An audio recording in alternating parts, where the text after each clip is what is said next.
everybody. I am TracyMac, your self-discovery companion and your professional peacemaker and host of Black Women's World Podcast, the BWWP. And I am so excited to have my resident co-host with me to kick off season 2 of the BWWP. My resident co-host, please tell the people who you are. Hi everyone, Sister Niestas and Sister Niesta lovers. It's Deanna Hamilton. Hey everybody, I'm Jovonne Jones.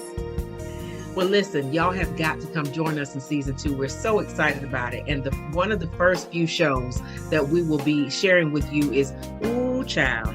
And you got to listen to find out more about it. Because, baby, we're going to bring it to you and keep it real. Because remember, we give you VIP access into the lives of some of our favorite Sister Niestas. And both of my resident co-hosts are 2 of my favorites. So join us on Black Women's World Podcast. See you soon and Happy New Year.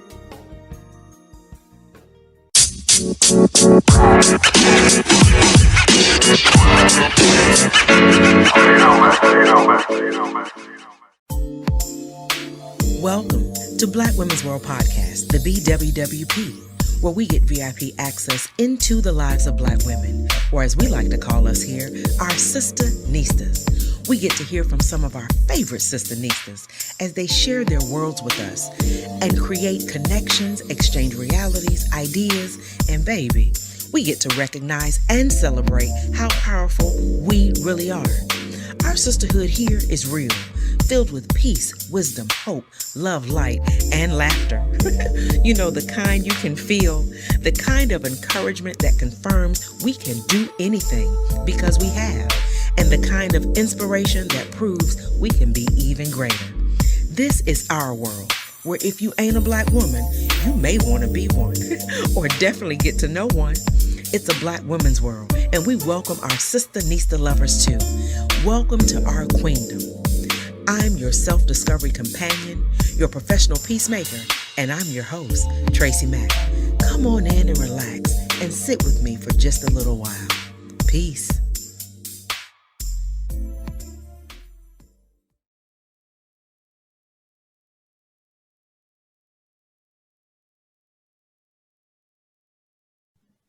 Well, hello, everybody. I'm TracyMac, your self-discovery companion, your professional peacemaker, and host of the BWWP.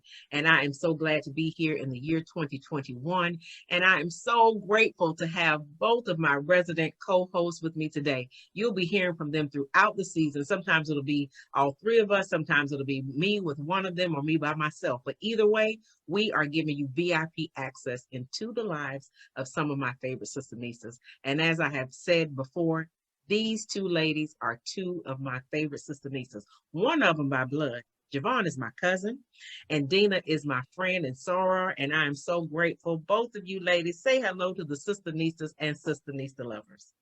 Hey everybody. Hey, how's everybody doing? Good. Was that them? You could hear them saying it, Jovonne. Everybody. Good. Great. Happy New Year to you too. Oh God, am I gonna make it through this show? Jesus. Okay. Well, listen, y'all. It's a lot going on in the world, and today's show title is "Ooh Child," because we have all gone through a lot, not just this year, but in years before this year, and on. At the same time, some of the things that have happened to us this year have been very positive. And if you know anything about accounting, is that you have balance. What has happened negatively and what has happened positively, we have to keep a record balance. So even though throughout the show, we may talk about some of the negative experiences, but it is our intention to make sure we share some positive experiences with you that will be encouraging and inspirational.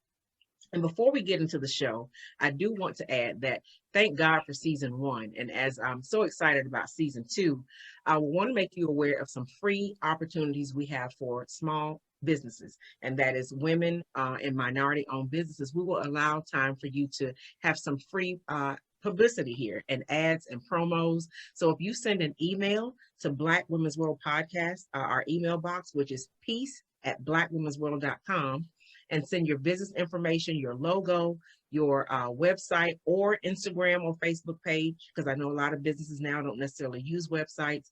But if you send us your information, we'll take you through our vetting process, and you could be listening to a free promo on this show that has reached Sister Nistas and Sister Nista lovers literally all over the world in about 32 countries.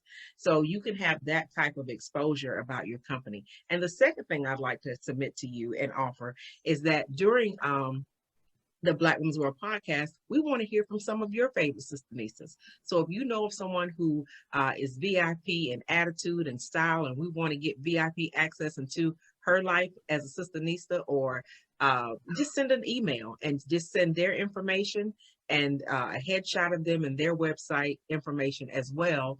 And we'll take that through a vetting process as well. And you could be hearing your favorite Sistanista on the show. So without further ado, whoo, child.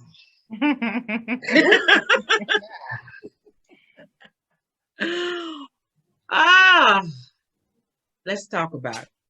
We're going to talk about in being positive or trying to stay positive. Sometimes it takes the grace it takes, the gratitude it takes, and just some go get 'em. Jovonne and Deanna, jump on in. What do y'all think about trying to stay positive during negative times? Woo, child. I'm with you, Deanna. Ooh, child. You know, as working women, working mothers, working wives, and women wives and mothers, period, it's always a load.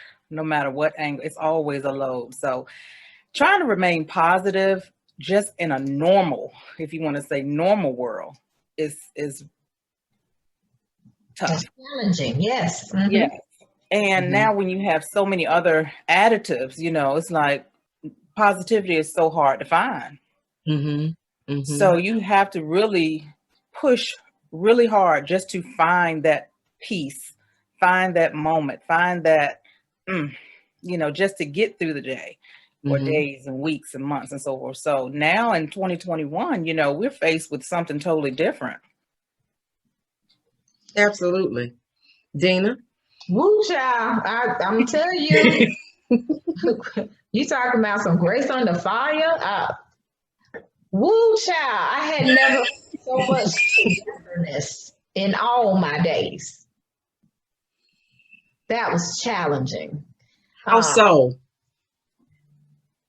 You can live in a 10,000 square foot mansion, but if somebody tell you can't leave it, it may as well be a matchbox. Yes.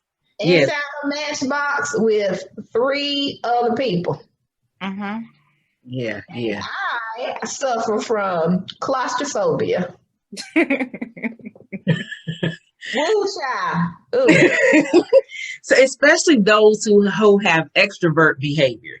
You know, I say I'm an ambivert, and I like to be introvert. I like quiet and peace, but I have an extrovert profession, and I do have moments where I like being around people. But so it hasn't been as difficult for me. But like you said, the grace, oh my God, when I think about the grace of God, of how I've been able to pivot and change, and even with, like you said, that matchbox feeling, because when I have worked from home prior to pandemic, I was home by myself.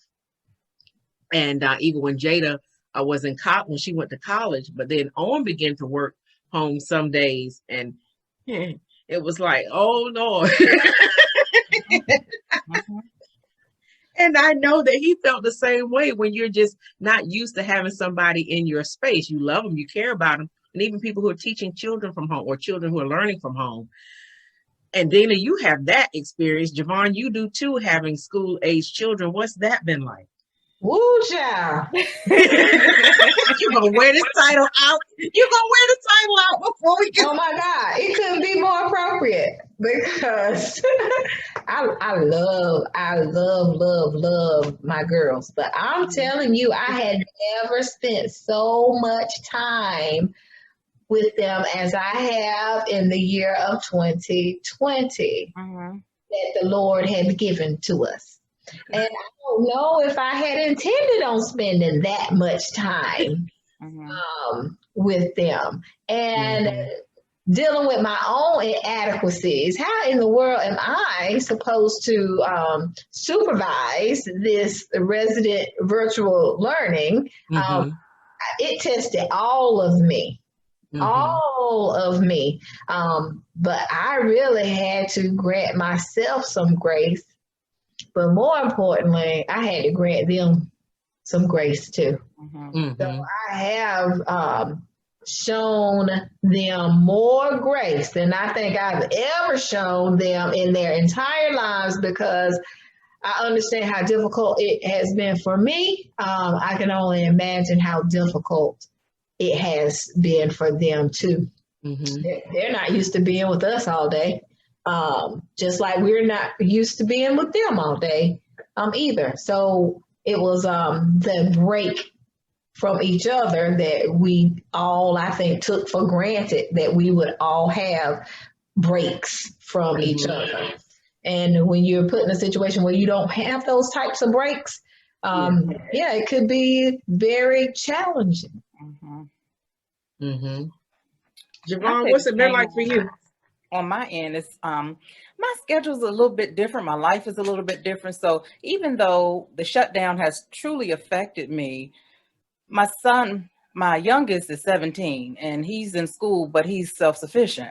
So I've not had to hover over him and, just checking in, making sure he's good. But my schedule is the same. I get up and go to work, or, I leave, he leaves and so forth. But with the pandemic and everything, he's been a whole lot more self-sufficient. So I check in with him at the end of the day or the next morning or something like that. And he's been good. But for me, I'm usually in one place. I own a hair salon. So I'm in the salon, or I do outside work as well. And I'm either there or the other. But this year I've traveled more. I said I wouldn't because of, COVID and so forth. So, or should I say 2020, I traveled more. And I travel more in 2020 than I travel any year, out the country, in the country, and clients want what they want no matter what. And it's been, one of those decisions like, should I do it? Should I not do it? Being located in Virginia, someone in Texas needing their hair done, saying, hey, it's 11 of us that need our hair done. I'm like, oh, shoot, I'm not turning that down.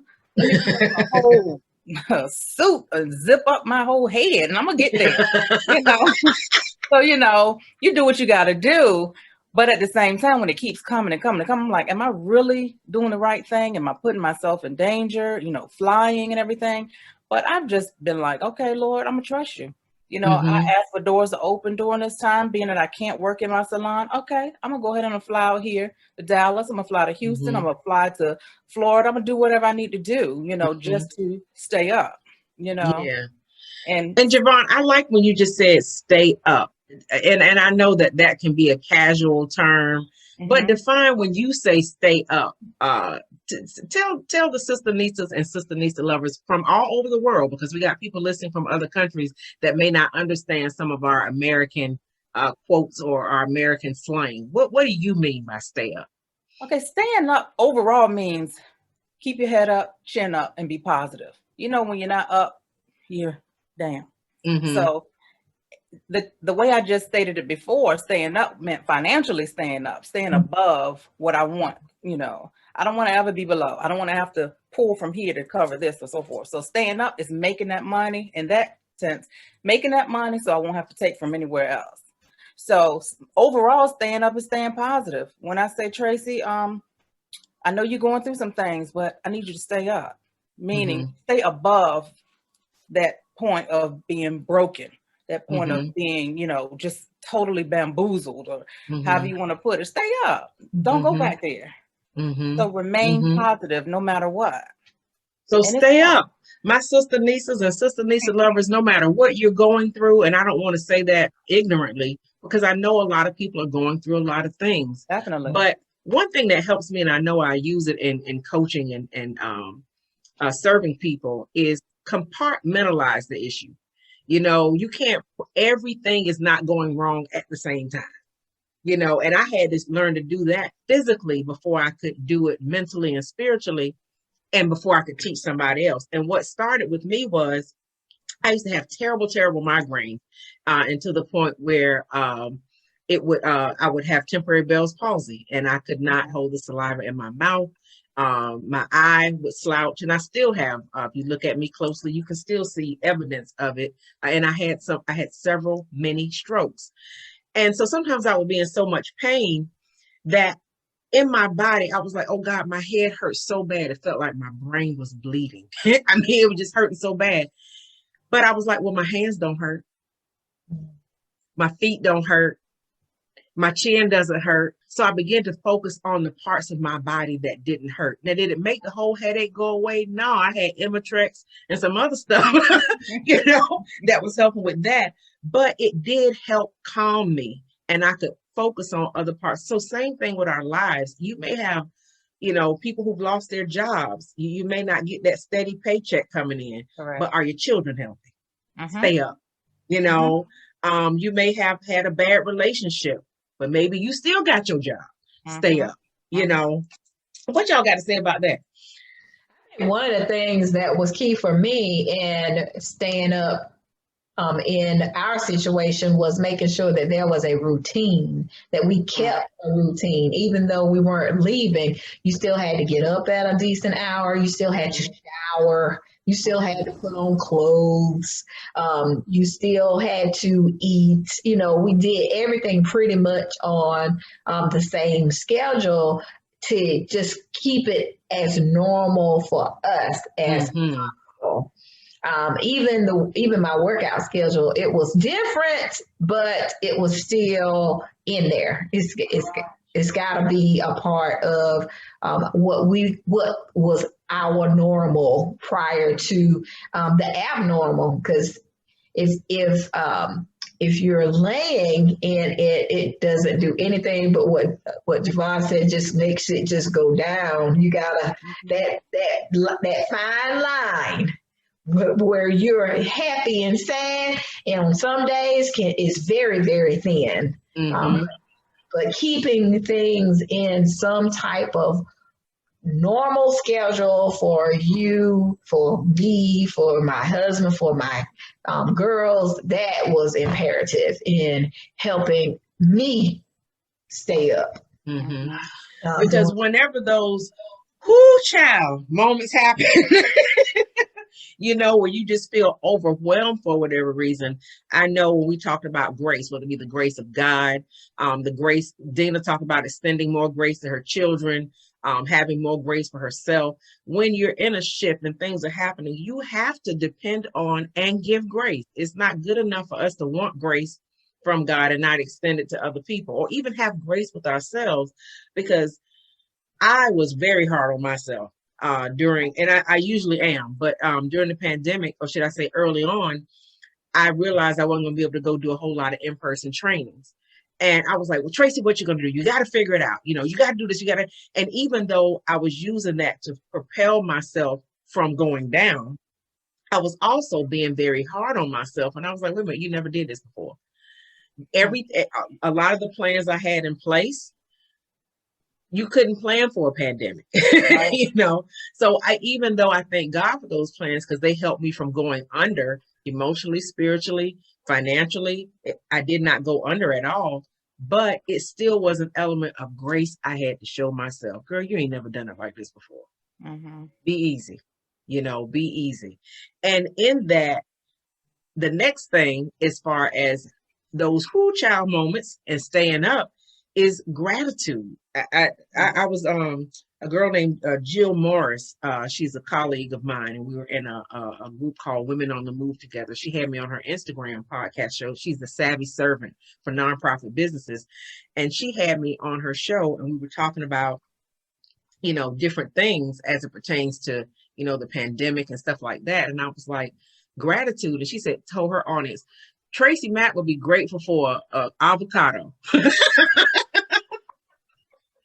And she was right, because I share a gratitude list publicly, but I run 2 other ones. I run one on my laptop while I'm working during the day. I just go over there and type something I'm grateful for. And then I do a gratitude in the morning and at night, because it just makes me aware of, God knows we got so much to be grateful for. I have so much to be grateful for. So how does, and I look at gratitude as like my superpower, because when I get down in the dump, I figure out some stuff to be grateful for, and it don't make the dump so low. How do y'all feel about, and how do you show gratitude? Well, I tell you, I was on Sundays. You know, my husband's a musician, so on Sundays he goes to church to tape for church, and I do breakfast. I do everything, you know, while church is running. Multitasking. So I was preparing breakfast, and the team sang "Nobody But Jesus," and it caught my attention because I had not heard that song in so long.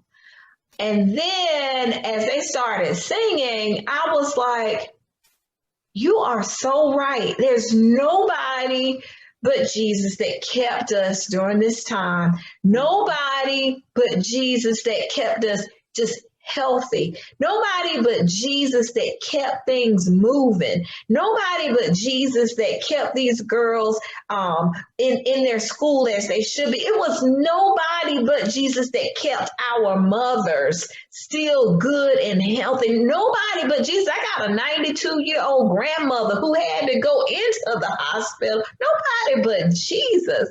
All I could think was how grateful I wasn't. I may as well have been on the altar at church while I was there fixing grits on, you know, that.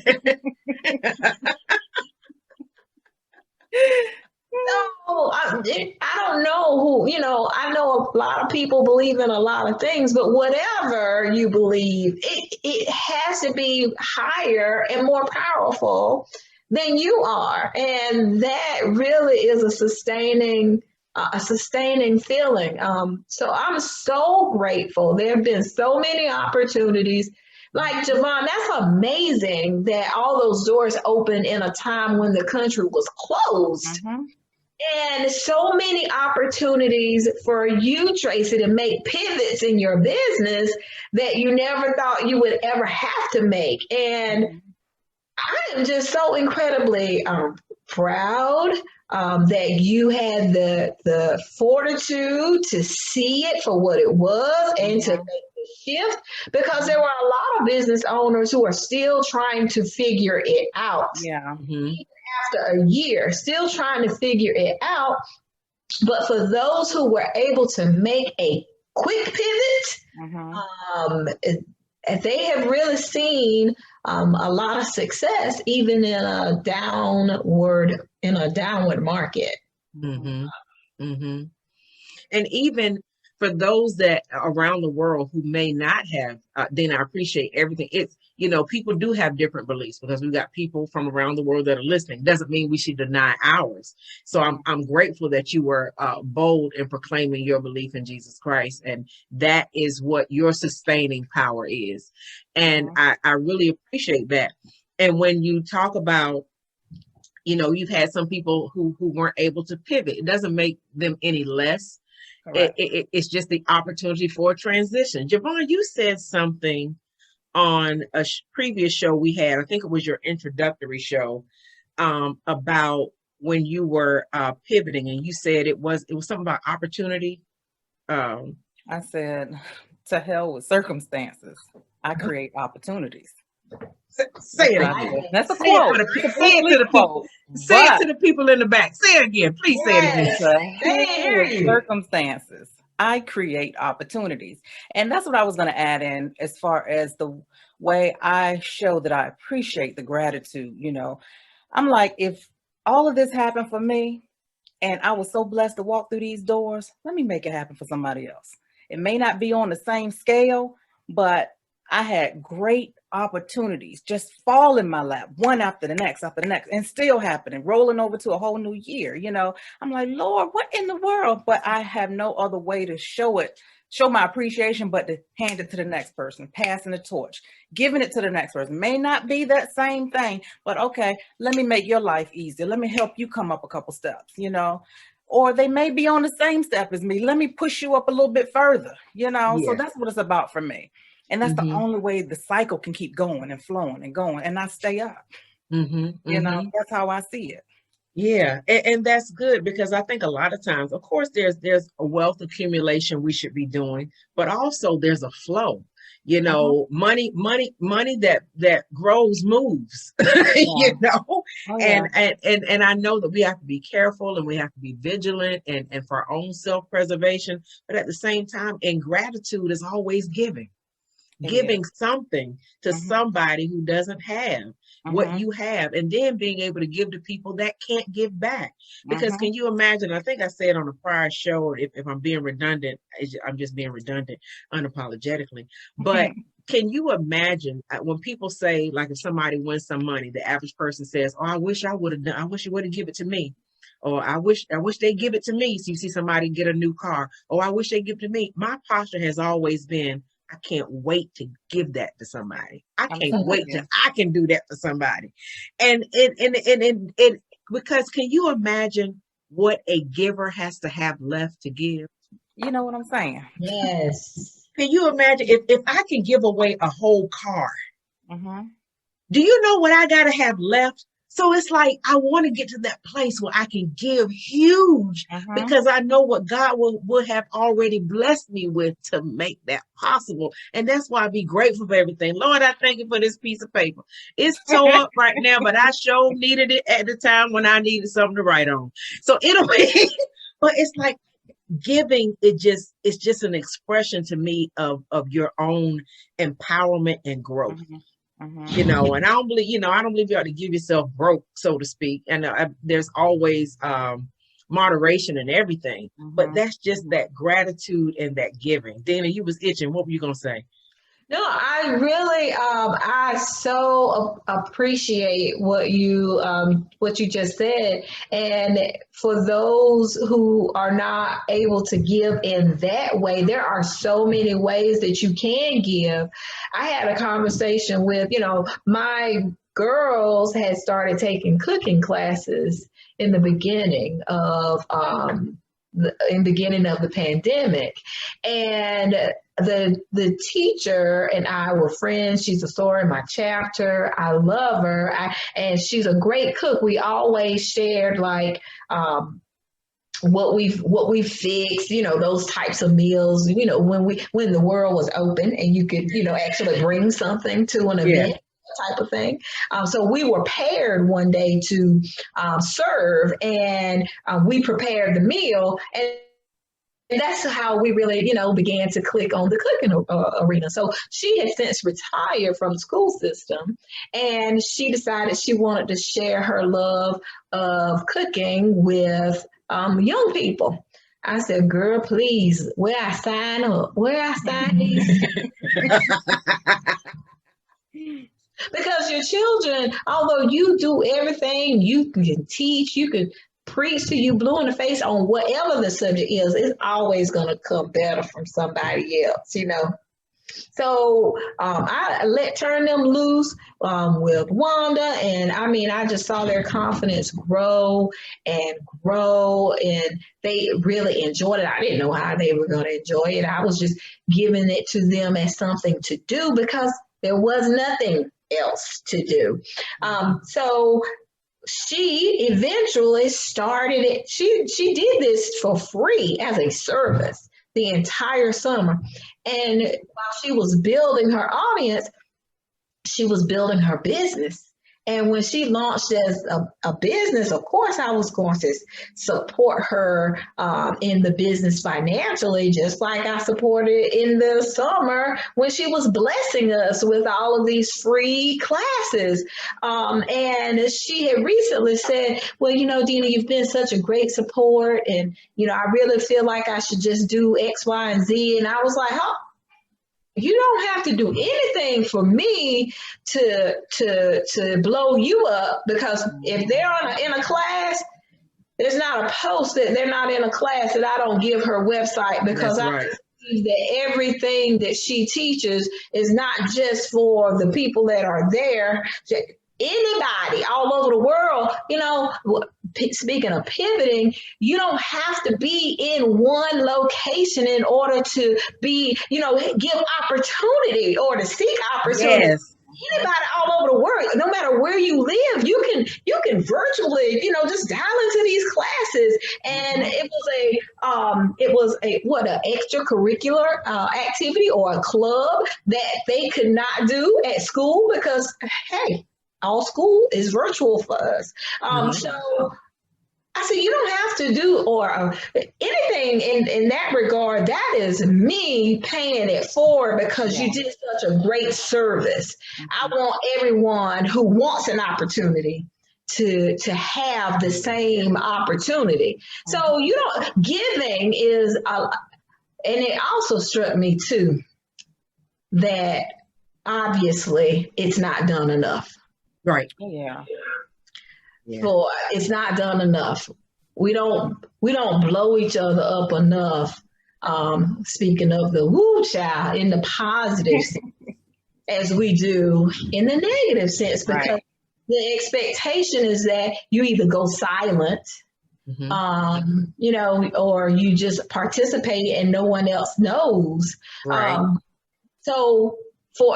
We talk about that all the time. You got all these people. I bet there are so many people who listen to BWWP that you'll never know Exactly who they are. Exactly. Have listened to every episode, but you will never know who they are because they don't want you to know. Absolutely. But they are acting on, being ministered to, being encouraged, being daring and bold because of what you have brought to the table. If that's fair, hey, life ain't fair, but that's the purpose. The whole purpose is for you, to be that to all of the sisternistas and the sisternista lovers. But then there are others who are the exact same way that are going to be like, everyone needs to listen to BWWP. I don't care what you're doing, stop. They're going to share the link. They're going to tell you why you need to it and all of that. That's right. You need all of those people in the world. Yes, but unfortunately, it is such not the norm. Most are feeling like, oh, well, that's nice of you to, give me a little push like that, like what Jovonne does, on a daily. But really, that's what we're charged to do. That's right. In the word, it says, to much that is given, it is even more that's expected from us. Yeah, that's right. That's right. We do those things. And I got that thing and I was like, this is sad. We really have to do better. We do. And we're going to help people do better because we got another episode coming up. And the subject matter will be the Black experience on social media. That's a whole nother world of how Black people experience social media versus other races. And so we're going to be touching on that. And Deanna, I'm so glad you brought that up. That reminds me of an old video clip. But Jovonne, what Deanna was just saying, and Deanna, I want you to later on talk about what that grew into to the degree you feel comfortable sharing. But Jovonne, you talked about it some on your introductory show you did here on the BWP, but share a little bit on, especially during the pandemic, as Deanna was talking about how one thing grew into another. How has that happened, or how has that been your experience during the pandemic of pivoting, shifting? Okay.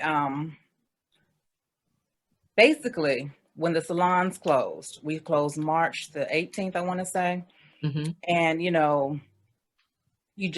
it's devastating, because you're like, okay, when will we be open? Or we can't go, we can't come in a group. We can't go to each other's houses because you don't know who has what or who's been, it was just a scary point for everybody. So a lot of stylists did what they needed to do. A lot of stylists, owners shut down. They just said, look, I can't deal with it.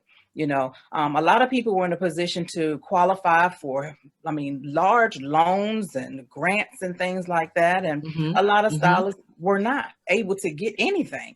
So Me, I'm sitting there like, sit in the house with my boys and do what?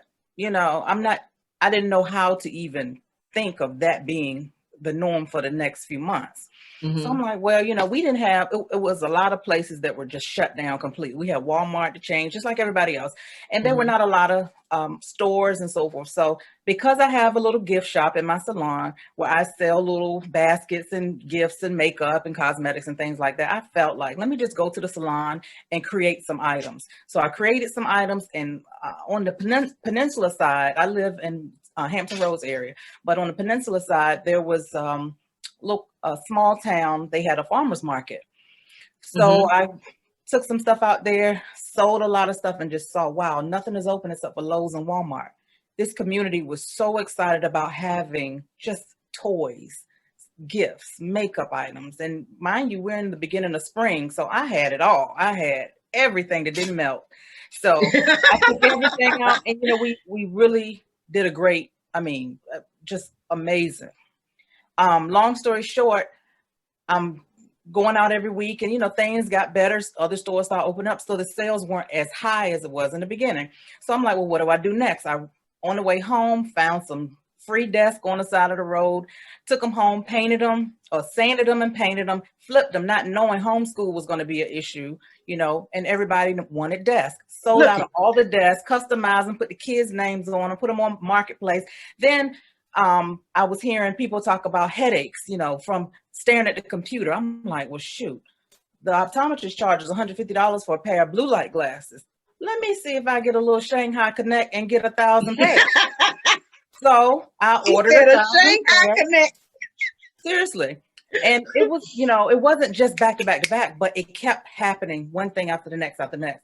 Found a really good connect. Boom. Now, selling blue light glasses to adults and the children is sitting in front of computers all day. So it was one thing after the next, and this rolled all the way through the summer, and I'm like, okay, Lord, what's next? And I'm telling you, I was waking up 2, 3, 4 in the morning with visions, clear visions of what I needed, but I asked for it too. I asked for it. And I'm going to say that going back to gratitude, I know I have to give, because that's one of my reasons here on this earth. Nobody gives like me. I may not give millions, but I give, and I'm not bragging about it either. But that's what I have to do. But you not brag in a negative way, but you should make your boast in the Lord of being able to give. Correct. And again, that's what I ask God for. Allow me to be a blessing to others. It may not always be financial blessings, but I'm going to make a way so they can have a way, and so that they can make a way for whoever needs a way. Lord, so that's what I asked for. I couldn't hold it. Lift your pretty brown hands and tell God thank you.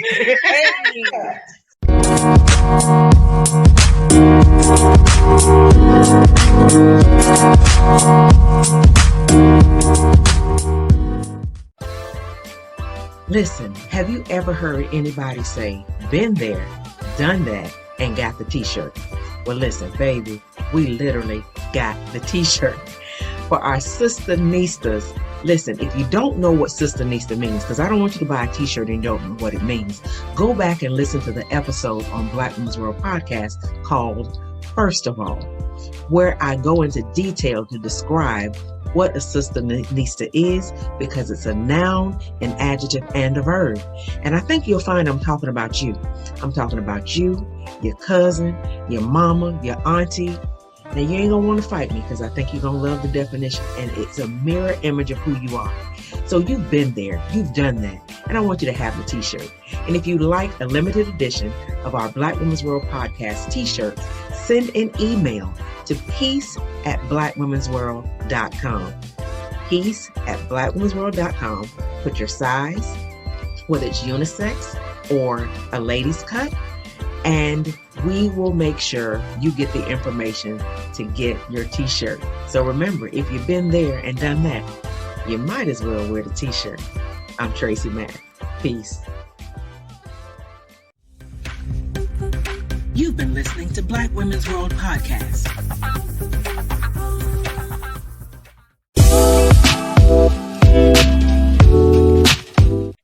So when you wake up with that expectation of, okay, what am I gonna get now? I'm sorry. That's what I wake up. Okay, what am I going to receive today? Lead me to it. I don't care. It sounds so crazy to say that, but I may be in Canada. I may be in, literally. She means that literally. And I have been in those places because of, not one time, multiple times, because I go for what I know I need to go get. And on the way back, it could be something totally off. I'm like, oh, shoot. How in the world I end up here? How did I end up here? And it's not even questioning. It's okay. Let me turn this into a business venture. Let me make this a means for me to make some money and for you to save some. So that's my goal. That's my motive. And that's what I'm about. And it is showing gratitude in all those ways, Absolutely. Absolutely. Yep. And because I believe when we give, we are most like God. God gave. Exactly. And listening to Dana and listening to you, the whole thing about gratitude is you get more what you pay attention to. When you pay attention to being grateful, it's like things are drawn to you, whether you say God gives it, or some of our BWWP listeners may say spirit or the universe. Like Dina said earlier, that's your belief. I ain't got nothing to do with what you believe. I know what I believe, and I do also know that we all have to believe there's something greater than us. And so when we talk about the giving, and Dina talked about, Wanda's cooking, and she gave that first. And Jovonne, you have always given. And I think, and I wanted to have a ministry of giving and of gratitude, because they work one and the same. Like you said, Jovonne, when you give, it's like, okay, if I gave that out, Lord, what you got next for me? So something else has got to be coming because I gave that out. And I will say about 3 years ago, I stumbled upon this program or app called Zoom. And it was because I had people who I wanted to see. And I'm not an Apple product user, so don't hate. Jovonne is, so that covers the show. But there was Skype, there were other things, but I saw this other thing called Zoom, and I tapped into it and learned it to the best of my ability. And I was able to meet not only with clients, but fellow colleagues, and I would tell them about Zoom. But when the pandemic happened, I had been using Zoom so long, and as a trainer, because I train in several different areas, but as a trainer, I started training business owners on how to use Zoom. I trained a few pastors how to use Zoom. And that was an income, a revenue stream for me. And it wasn't a lot, because my only thing was some things you can't give away free because people would disrespect it. So the only thing I did was charge, and then to those nonprofit organizations who I collected those funds from, I turned around and gave it right back. Because I just needed to prove you want some skin in the game, that you got some skin. You got to have skin in the game when you want something sometimes, because you tend to abuse it or not appreciate it. So I just wanted to make sure they had skin in the game, because at the time, my residual income still flowing. So, and I knew they were desperate. Some of these businesses and stuff were going to go under if they did not develop a virtual form of communication. So that became a stream of income. What I did with it didn't matter. It was money coming in, and then I was able to turn around and give that back, reaching back to my VIP services that I did years ago, because I wanted to branch out and do more volume to kind of get myself out there. But going back to VIP clients and that word of mouth thing, that stuff started turning around for me. Like, I don't know what. And I'm like, okay. And then we got podcasts. So even though I made it my purpose not to make it an income thing, anything I did the first season was not nowhere near income. Starting into this second, I'm not looking, because whenever I start a new venture, I give it before I charge for it. And because something that BB Wine shared with us back in 1995 or 6, where a group I was in, we sung with him on stage and performed at the church where Greenleaf is now being recorded. Chapel Hill Harvester was the name of it back then, but we sang, we auditioned, and we won to be able to be with him on stage. And they sung a song I wrote. I was all hyped, whatever. And he taught us then. He said, some of y'all are out here with this music and music groups. He said, and you charging people, and you ain't even packed out free yet. And that stuck in my mind. Not only do I use it, if I'm guinea pigging something, I'm not going to charge anybody for guinea pigging. If I'm still working out the kinks, I want to make sure it has value. And so those are ways of giving. When I say I'm giving free promo spots, I'm giving free time for guests who want to come on. That's because this is a new thing. It's my happy new, and so I get excited because I know what's coming.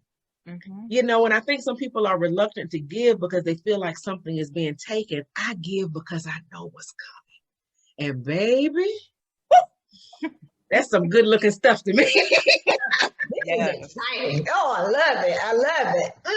Yes. And that goes into the third area when I said having grace and now gratitude and some go get them, because you get the gas. You get gassed up, when you be excited about it.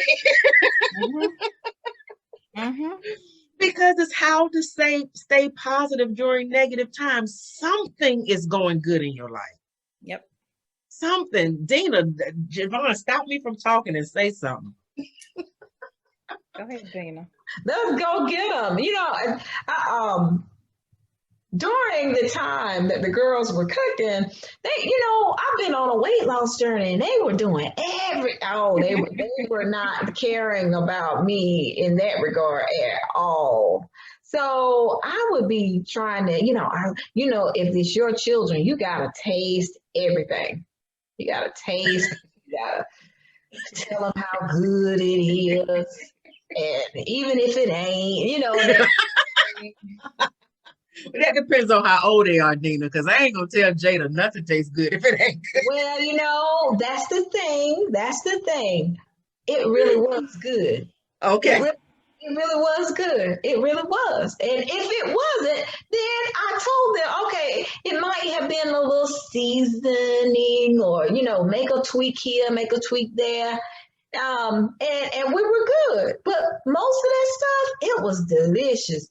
But what it had turned in was from delicious to dangerous. So I said, oh, this stuff cannot stay here. I started calling people, hey, you home? You home? I would pack up little samples of all the stuff.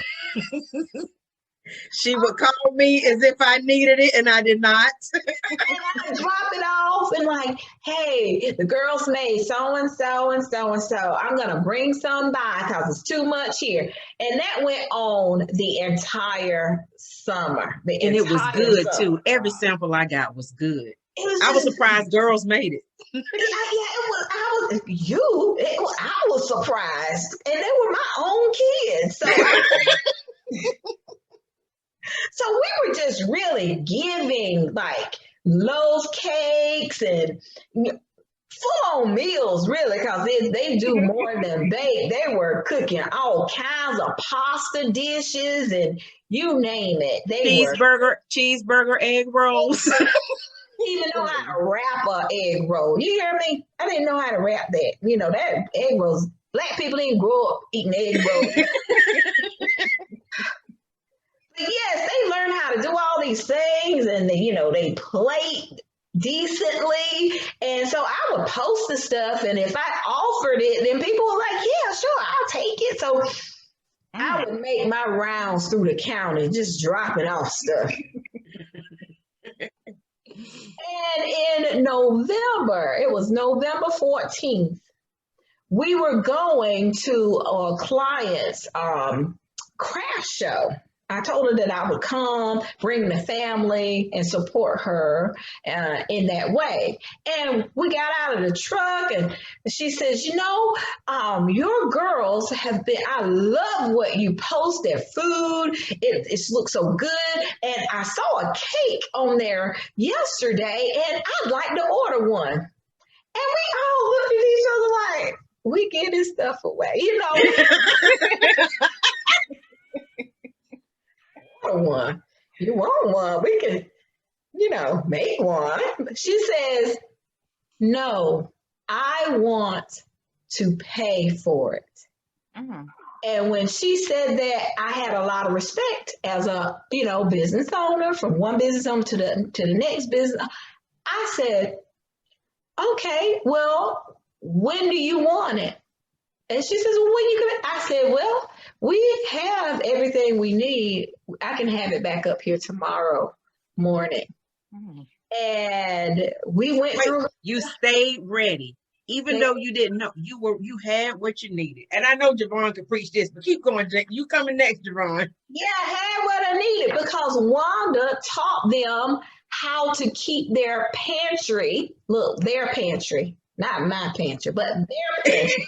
Keep their pantry stocked with the staples. And because they had a list of staples from the pantry, we already had everything we needed to fulfill the order. So it wasn't like we had to do anything different other than I said, we just need something to transport it in. So we went to Walmart and bought a little cake box, little paper cake box, and put that together. Came home. She made the cake. That was Sydney. She's the cake maker. She made the cake. We boxed the cake up and submitted it to her. That next day, she submitted payment on Cash App. See, we so not prepared for this part. She submitted her payment on Cash App because I had a Cash App at the time. I still have a Cash App, but they didn't have a Cash App. They didn't have nothing. They didn't have nothing. Okay. And when I posted what had happened, I started getting calls and DMs about them wanting to support the girls. And I was like, okay, well, okay. And I'm telling you, that was the most makeshift operation. I've run some makeshift operations. That was the most makeshift that I have ever run. But we did it. We did it. They did it. I'm telling you, this was a whole affair, because we had to have some technical assistance for all the reporting from, Mr. Hamilton. Yeah. Mm-hmm. Mm-hmm. And then the sales experience from Mrs. Hamilton.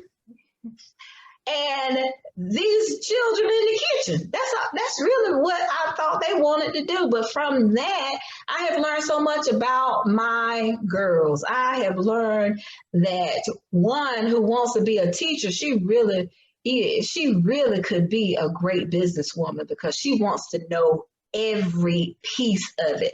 How much is this ingredient, and we can get this ingredient and we can get it a little cheaper this way if we do it in a bulk of this. Mommy, I know that looks cheaper, but I did the math and I sit back and I'm in awe and wonder like, oh my God, I can't believe this. I can't believe it.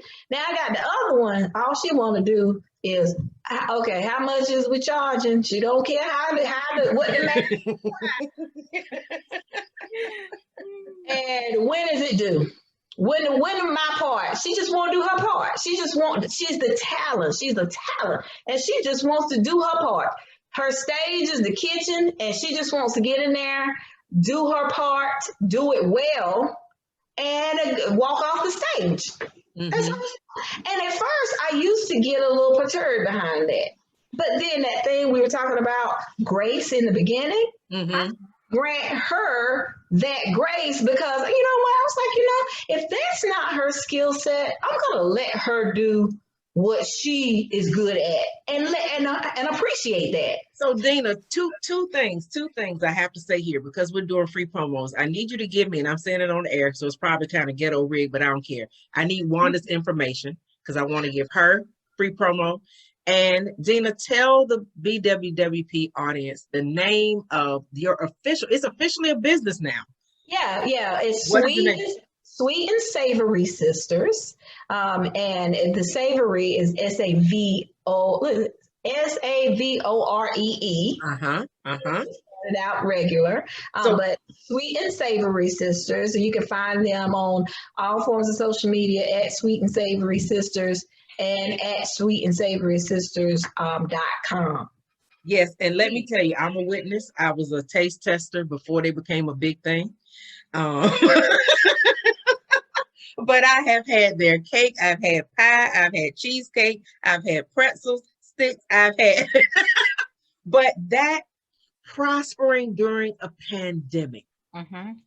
Something I said back on March 16th, I wrote it, and I'm not a prophet like people talk about but I can see prophetically, and there's some things, and it's not all the time, but when I do, I act on it because I know them spidey senses, as I call them, when they hit, that the answers to our prayers will camouflage in the chaos. And even though a mother's prayer for Deanna wanting to see her girls do right educationally, and she talked about on another episode of the BWWP how she about had a breakdown at the beginning of the pandemic of feeling inadequate and some other things as a mom. But the prayer was, help my girls do well. The answer showed up in one of the, the math involvement of having to understand the profit margins and your family having literal business meetings about Sweet and Savory Sisters and the talent and what they've learned. So it was prayers answered differently. I think a lot of times we don't see the answers to our prayers because we want to control how God answers them. But when you send that prayer out there, because Dana called one day and we had to have a come to Jesus meeting, because she testified already, so I'm not telling nothing. And the prayer then was, because if you ain't prayed with your friends on the phone, get you some new friends. But the prayer then was, Lord, help them not fall back educationally and look at the other form of education that they've gotten, that a test about fractions ain't gonna matter, that these girls can take into the business world and they're entrepreneurs. Oh, thank you, God. I'm about to say, they are entrepreneurs. Look what God has done. And I know somebody's listening. Maybe your experiences have not been as positive or as drastic to go from breakdown to business. And that's a whole nother topic, from breakdown to business. But something in your life has transpired. And if you just take a little bit of time to peel back, and that's another thing the pandemic has done, has given us time we said we didn't have prior to. It has given us time. Even with this podcast, I didn't do it before because I didn't have time. I wouldn't have thought about teaching other people to do Zoom. I was teaching other people on Zoom, and Jovonne, jump in, please. Cause I feel like, we double dutching and you. Adina's story of gratitude reminded me of my own, with my son. For those that don't know, we are a musical family. Everyone is either classically trained or played by ear or whatever it may be. But my youngest, this is his junior year in high school. And when everything shut down back in March, there was no more band class for him. That's his major outlet. Now, he likes to do other things and academically is good, but band was everything. Band was everything for me, being a band mom and everything, running with the band and so forth. But I began to get concerned as the months went on. He plays tuba and a lot of low brass instruments. He bought his tuba home, a sousaphone rather, bought it home, but the months went on, it was less playing. Summertime is over, video games and everything hit. And I'm like, well, what are you doing? He plays piano as well. I'm like, what are you doing? You haven't played the piano. He was like, I'm good. I'm gonna get back to it. September comes up, school's back in. I said, what's your first band? Oh, I don't have a band class this year. I'm like, you don't have a band class? Long story short, I'm concerned because I'm like, music is our money. We're going to get some scholarships. We're going to make some moves with our music. We're going to go anywhere we want to go musically because that's our skill. Even if we don't want to do that within our profession, we're going to use that music to get there. That's right. So I began to get concerned because this is junior year. To make the long story short, I got a phone call saying that my son was one of, I believe, 2 children from our district chosen because of his musical skills. One of 2 students chosen to receive private lessons from the Virginia Symphony, one of the players in the Virginia Symphony, on trombone. My God. He plays tuba, but trombone is his instrument of choice. So weekly, he receives free lessons without a band class, getting the knowledge and skill that he wouldn't even gotten from his high school, not because it wasn't offered, but he's on a different level than the other children in the school. And I'm bragging about that because that boy is amazing. He is. He So is. I'm listening to him. First, he was playing his euphonium during his lessons. Then the euphonium is an upright, he has an upright marching euphonium, which is a baritone, just another word. Then his teacher has him on trombone, and to hear him just growing, musically just growing, I said, Lord, I thank you. I thought it was done. It was over. We're going to have to find his other little skill, or squash or diminish that. But no, it's on a whole nother scale. And then he had to create an audition tape because there's a summer governor's program being offered in later this year. Like his mama, when his mama went to governor's school for her flute? Same, just a different program. Okay. I went to governor's school for the arts in the Tidewater community, but this is a little bit different, but it's still being able to have the private lessons of the summer program. Well, he auditioned and they asked him, where do you want to be or what do you want to do with music? He said, well, I just want to get this training so that I can be prepared to go into the Air Force Band. And I'm like, what? You want to do what? No one forced it on him, but he heard something from the Air Force Band that he just has been driven to. I'm like, you want to go where? Just to hear him getting those lessons and hearing that gift just enhanced, that to me is everything. I said, okay, whatever I need to do to make sure, even if these lessons end, I need to make sure he can still get these lessons. I don't care if it's 2-3 times, I'm gonna make sure he does it because that's what he's passionate about. So I say all that to say, Deanna, I feel you. I feel you all day, and everybody else out here listening. If you see that gift in your child and you see them doing it, you help them to stay up. Help them to stay up. Do what you need to do. Support. Give them the encouragement that they need and make a way. Pay it forward. Because they're gonna give it back to you, and it's gonna continue with them. Yes. Lord, and you know how many times I had to put my microphone on mute just so I could scream. Oh, I'm telling you, I'm screaming too on the inside. But because, like Jovonne said, our family is extremely musical. I said time and time again, I'm one of the only ones that don't know how to play an instrument. I used to tinker at the piano, but I can't find C probably now. But singing was this your instrument? Yes. But with that, it's amazing to me how we can find something to be grateful for if we just look for it. Yep. And Jovonne, for Kendall to be, and you said it before, Kendall can tell you what key you talking in. He told me I speak in the key of A flat. Stop. I have never in my musical lifetime heard anything like that. I remember one time sitting at just to get it. I'm like, he was sitting at the piano. I don't think he was any more than 6 or 7, and he started tinkering with sheet music, playing it upside down. Yeah, just crazy stuff. And then even the beginning to Beverly Hills Cop, the Axel Foley song, he picked that out by himself and added. And I was like, okay, here's another musical genius in the family. And not that I am by far, but I was just, I'm so impressed and grateful and amazed. And to someone who's listening, Deanna went from breakdown to a business in pandemic with her children. Jovonne, the musical skill of her son, both sons, even both her own, her brothers, her father, her mother, they're all music, all of them. And I put them against anybody else's family musically. Now, the key of it is you can't make them jokers play because they're gangsters. They don't feel like playing. They won't play nothing. You can offer money. You can threaten to kill them. They will not play for you just because you ask. Exactly. But maybe somebody's listening who may not have that story, but maybe have a story like mine. I have a daughter. She's in college. No, she didn't start a business. No, she chooses not to be musically inclined. Every instrument I put her on, she quit 6 months later. Violin, piano, whatever. She don't even want to sing. But my child suffers from severe dyslexia. And she struggled because she's a hands-on learner. She's an in-person learner. She had to go in college full-time on campus with pandemic and everything else. She was a legacy leader, which means you have help with transitioning students onto campus, whether they be freshmen or transfer students. And so she had all of those responsibilities coupled with a very tough course load.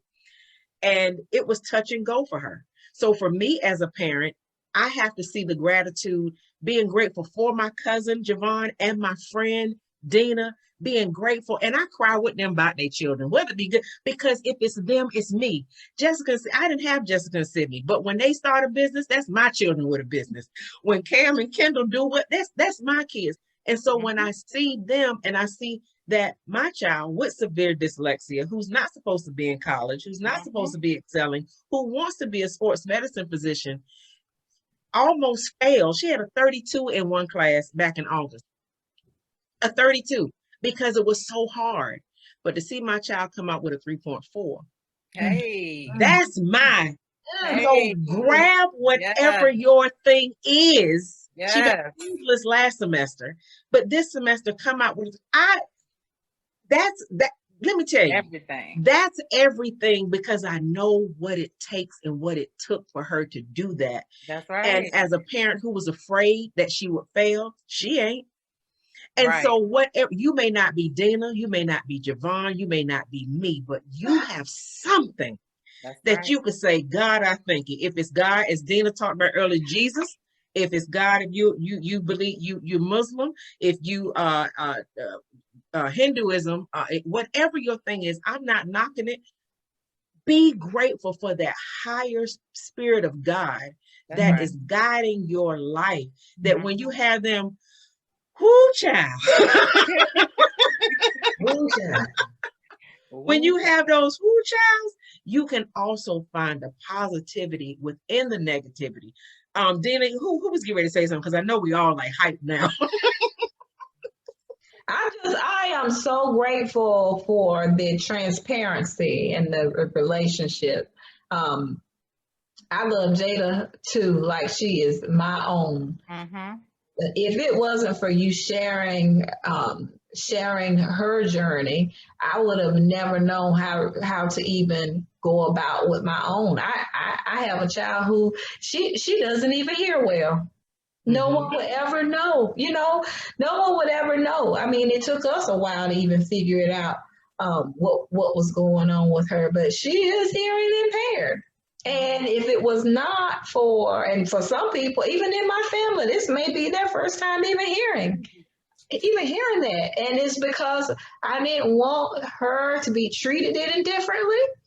And I did not want to treat her any differently. And it was really your leadership in that area that helped us in this particular parental area. And I'm just so grateful for the community and for the circle and just for this, because it is really exciting to be able to share not just the bad, but to be able to also share the greatness and it be welcomed. And have folk who are just as happy for you as like it was them. And it's special. And it's a gift that I don't take for granted, because I do know that it is a gift and not everybody has received it or even know how to receive it. So I'm just gracious. I'm so grateful for you and for all the opportunities that you have granted, even right here on this stage, on this platform. So I just salute you, my friend, on season number 2.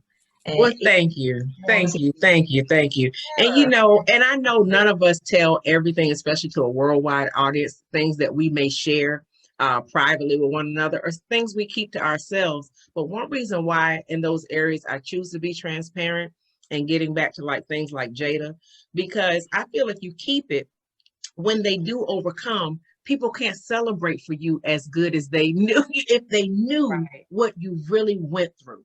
And even my physical condition, people can't. I think some people celebrate my health more than the 100+ pound weight loss, because I'm healthier. So if I had never told anybody about mini strokes, about Bell's palsy, about high blood pressure, diabetes, and even now, like I said, what Black person allergic to the sun?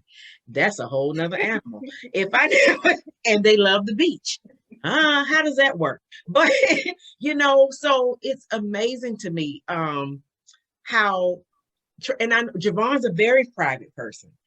you know, but the testimony of even her life, and we're going to come back later and do a whole segment in a show on mental health in Black women specifically. And Jovonne, she has to lead the conversation on that because she understands it from another perspective. I understand it from having my own experience with mental health issues personally, and having to go seek counseling and therapy. But Jovonne, her mom. And so I don't want to blow the thunder on that, but it's just so amazing. So when we talk about the positivity and the woo child, and Jovonne said, you know, what's your positive slogan? Stay up. Yeah. You know, and Jovonne, go back to, you mentioned earlier, we're going to be winding the show, winding it down or winding it up, whichever direction it is. Let's say up, since you said stay up. But when you were saying earlier about your son, and you mentioned him, you thought it was going down for him not practicing the music. It was going down. What were some of the things you were able to do for yourself and him, for someone who's listening, before you heard from the state about the free music lessons? What's some of the things you were doing? To be honest with you, I was so engulfed in staying up business-wise. I incorporated my sons in business with me. You know, I couldn't do it by myself. So I had family, friends, and, you know, just we all kind of, if you want to say, hustled together. So music wasn't that, you know, it wasn't as important as it had been prior to pandemic. So I've never had to push my sons to practice or play your instruments. You know, this has just been something that's been ongoing. I come in the house here all night long, you know, neighborhood kids all night long, to where my neighbors heard those horns one night. She yelled out, not tonight. I got to go to work in the morning. Not tonight. I said, oh shoot, but that had just diminished completely. You know, so then I even ran into a neighbor on like 2 streets over. I don't hear those horns out there anymore. You know, it's like everything sort of died. So I didn't really push it, you know, because we didn't know what was going to happen. All I knew was, hey, y'all coming to work with me? You know, so my mindset changed too, because again, my life prior to this was band. You know, my downtime was, hey, we got a band competition. Hey, we got a band battle. Hey, we got whatever. We have to do whatever had to do with the band. So it was a huge shift, but that same energy just went into business. My gifts, my baskets, going to the farmers markets, the desk, and everything else. We had a whole new hustle. So, and everybody was incorporated. There was no time for music until, like I said, school started back. I'm like, you don't have a band class. So I was a little upset about that, but he started playing a little more, you know, but nothing that was technical, nothing that was going to advance him, you know. So it was like a blessing in disguise, really, you know, to get the phone call, hey, Kendall's been chosen for such and such. I'm like, whew, because I can't teach this joker nothing. I done been to school, I learned everything theory-wise. I can't teach him anything, you know, so I knew he needed more than me. So I'm grateful for that. But like the question, you know, you asked, I didn't really change anything. I just sort of veered off of what we couldn't fix. You know.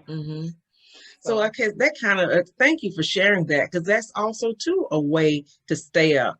Is if you can't deal with it right there, move to something else. Oh yeah. You know, allow something else to command your attention, because sometimes we just can't deal with it. You know, sometimes it takes time. Sometimes it takes the timing of another relationship coming in, because even with goals, you know, everything that you all have talked about, that staying positive during the time of negativity or prospering during a pandemic, everybody has had help.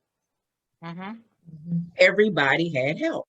You had help doing it. People who try to do things alone, it'll last for a little while, but then it'll start looking like it. You know, So having help, and I thank you all for accepting my invitation to literally help me with the podcast. You know, can I speak on my own? Yeah, I can. Formidable speaker, I believe. I get paid to do it. But to bring other voices and other experiences to this table, to the world, so that they can see and get that VIP access, because some people only see the stardom in Hollywood or the music people. They don't see everyday Black women like us and those that will come on the show, who have been on the show. They don't see that. And world, this is who we are and more. That's right. Even that episode, first of all, when I lay out everything that it means to be a Sister Nista, you two are the epitome of it. And I ain't just saying it to blow smoke up your wahoo. I mean that thing. And the audience can tell too. So, woo child, for season 2. Yes. And another episode of Black Women's World Podcast. I thank you all for listening. Thank you, my Sister Nistas and Sister Nista lovers. If you would like to contact Deanna and Jovonne, their information will be written in the contact area, whether you're listening on Spotify, Anchor, Amazon, and all other forms of podcasts, as well as we'll be going to hopefully get this to you by way of video. And we'll share more about that with you later. But I thank both of you so much for being here and being yourselves and being comfortable with who you are and sharing your lives, VIP access with this audience. Much love and peace. You're welcome, TracyMac.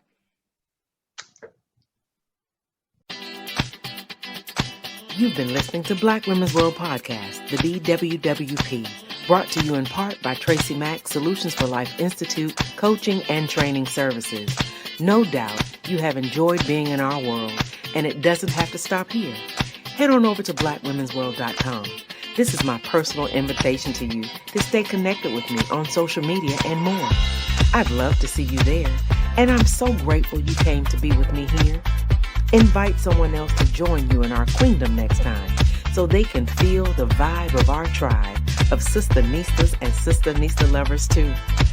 Remember to be kind, be authentic, be generous, be excellent, be grateful, and while you're at it, go ahead and be extraordinary, because that's just what Sister Nistas do, on purpose, through mission, with passion and compassion. It's a Black woman's world, baby, and you, my Sister Nista, are proof. I'm your self-discovery companion, your professional peacemaker, and your host, TracyMac. Wherever you are in the world, may you love and be loved by somebody. Peace.